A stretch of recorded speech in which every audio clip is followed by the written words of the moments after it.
Hello and welcome to Jessie Bear Book Club Vlogs. Feels like a while since I made a vlog. It's only been a month, but it feels like forever. So we are making a vlog and we are going to catalogue the Adrian Mole books from best to worst, starting with the worst, which is The Lost Diaries of Adrian Mole, 1999 until 2001.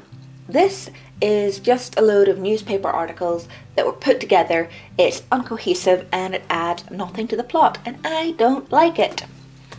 Then, in the 7th spot, we have The True Confessions of Adrian Albert Mole. And the thing with this, it could have been really good, but it's only about 100 pages. There's a Sue Townsend diary and another lady's diary in this, which are not worth reading. Kind of funny. It kind of does add to the plot because he's dating Sharon Bott at this point, and you have her getting pregnant with Glenn and Adrian doing a runner. So it does add to the story in that way, but it's too short, and that is why it's in 7th place. In 6th place, we have Adrian Mole and the Weapons of Mass Destruction. This had funny moments in it, but overall it's kind of a depressing book. It's all about the credit crash, which of course has funny moments, like you can make light of it, but I just felt depressed watching Adrian sink himself into debt. There's also no kids in this book. There is no Glenn and no William, which I really didn't like, and there's also the Marigold plot that goes absolutely nowhere. Then in 5th place, we have Adrian Mole, The Prostate Years. I read this for the first time. It was the last book in the series and I really enjoyed it. One of the reasons I think I enjoyed this so much was because right at the end, Adrian gets Pandora. So do read it. Really great addition. It kind of wraps everything up. You know, it brings it full circle, and it's funny. There are very sad moments. It made me cry when Adrian got his cancer diagnosis, but definitely worth the read. Don't miss out on reading it.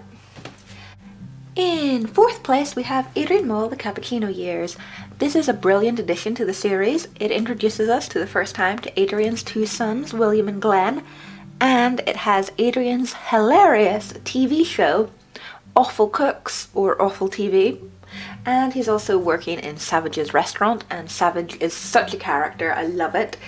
Adrian's little sister Rosie also features very heavily in this book. She has an abortion in the middle of it. It's actually the only Adrian Mole book where we get to see enough of Rosie. I wish we'd got to see more of Rosie in the Prostate Years when she's on the Jeremy Kyle show, but you know, we've already covered the Prostate Years.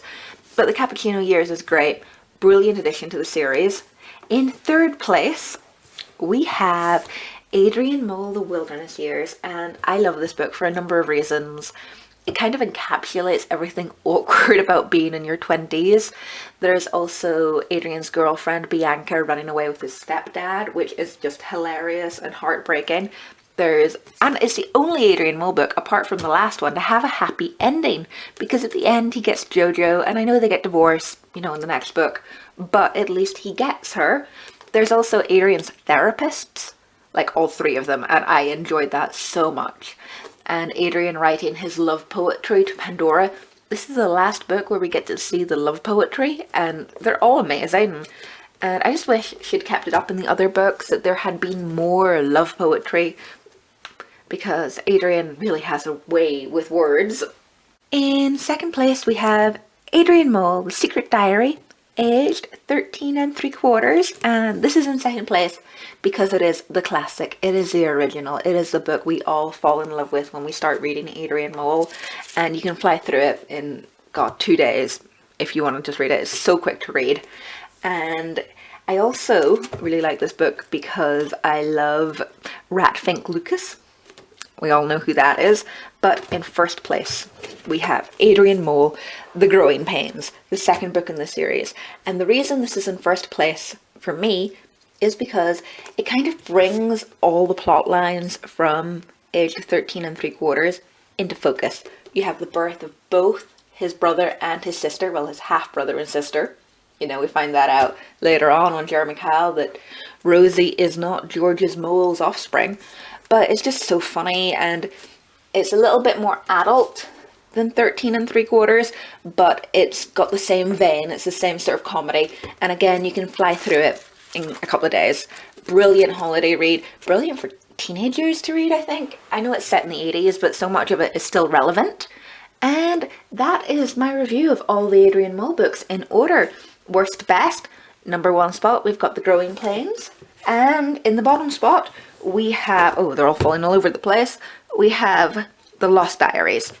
If you enjoyed this video, be sure to check out my Adrian Mole playlist. I have reviewed every single one of these books in order, so you can watch them and read them yourselves, and if I can get them all to stay in one goddamn place, remember to like this video and leave a comment letting me know who your favourite Adrian Mole character is out of all the books, and which book was your favourite. As I said, my favourite is definitely Growing Pains.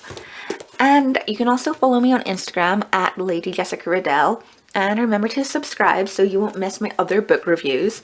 Until next time, bye! Dun, da-da-dun, da-da-dun, da-da-dun, da-da-dun. We have finally done it. We have put all the Adrian Mole books in worst to best order. This is them in chronological order. Ha, I am a robot.